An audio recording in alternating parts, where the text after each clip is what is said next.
Well, hello again. Welcome to another brief devotion today. I'm looking at don't be too hard on yourself. Ever feel like you're not good enough for God, or you keep making the same mistakes over and over again, or you don't feel like you have the understanding of spiritual things? So you find yourself debating within yourself about your faith and is my faith real? Am I really a follower of Jesus? I take two steps forward, three backwards, and then the next week I take three forward and then go two backwards. And, maybe you haven't noticed yet in your life, but this pretty well describes about every disciple that followed Jesus in the Bible days. As you read the four gospel accounts, Matthew, Mark, Luke, and John, we see the disciples pretty much having to learn just like the rest of us. Remember, the word disciple means learners, students. And there were several that followed Jesus over the course of his ministry, and some for a very long time. And yet you find that even after they followed Jesus for a long period of time, they still were not getting everything Jesus was saying and trying to teach them. Many times, Jesus had to take those disciples off by themselves and explain again what he was teaching earlier that day to the crowds of people. I like the story found in Luke 24. Now, keep in mind, in Luke 24, at this time, Jesus has already been crucified, and he has been raised from the dead by the power of God. Yet we find two disciples of Jesus going down a road to a village named Emmaus. And these two followers of Jesus, they were debating with each other about all that's happened to Jesus in the last few days. And all of a sudden, here appears the resurrected Jesus, and he begins to walk along with them.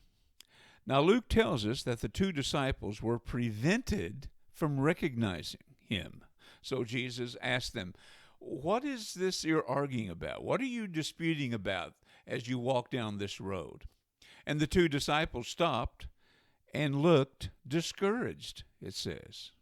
And so the discouraged two men proceeded to tell Jesus about what happened in the last 3 days, that Jesus of Nazareth was this prophet, powerful in action and speech before God and all the people, and how the chief priests and leaders handed him over to be sentenced to death, and they crucified him.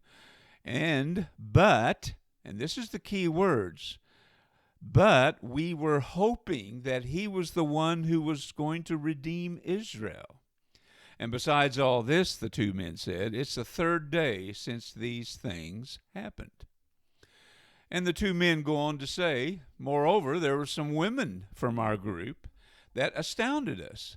They arrived early on the morning of the third day at the tomb, and when they didn't find the body of Jesus, they came and reported that they'd seen a vision of angels who said he was now alive. And some of those who were with us went to the tomb and found it just as the women had said, but they didn't see Jesus.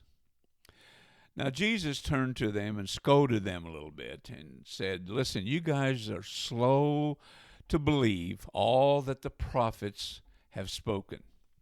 And so Jesus tells these two followers, don't you remember what the prophets have said about the Messiah, that it was necessary for the Messiah to suffer these things and enter into glory?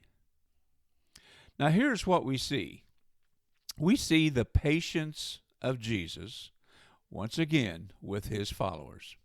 We are then told in Luke 24 that Jesus, even after his resurrection, he stops and he takes the time needed to teach these two men, beginning with Moses in the Old Testament and all the way through the wisdom books and the prophets. Jesus explained to them the things concerning the Messiah found in all of Scripture. Now, that would have taken quite a while, to be honest, to go from Moses through all the wisdom books, then through all the prophetic books of the Old Testament, all to help these two disciples to understand their faith in Jesus as the Son of God and the Messiah of God. And Jesus took the time to help these two men who were wrestling with their faith to once again understand the plan of God and that they were on the right path and stay the course, finish the race, and he said, I'll never leave you or forsake you. So the next time you feel discouraged, Maybe you feel like you're slipping or doubting or weak in faith. Just know that Jesus understands your weaknesses and your struggles. And if you will just wait on him and take the time, he will always be patient to make a way for you once again to enter into his joy and his peace and his rest. Something to think about, dear friends. Until next time, may God richly bless you.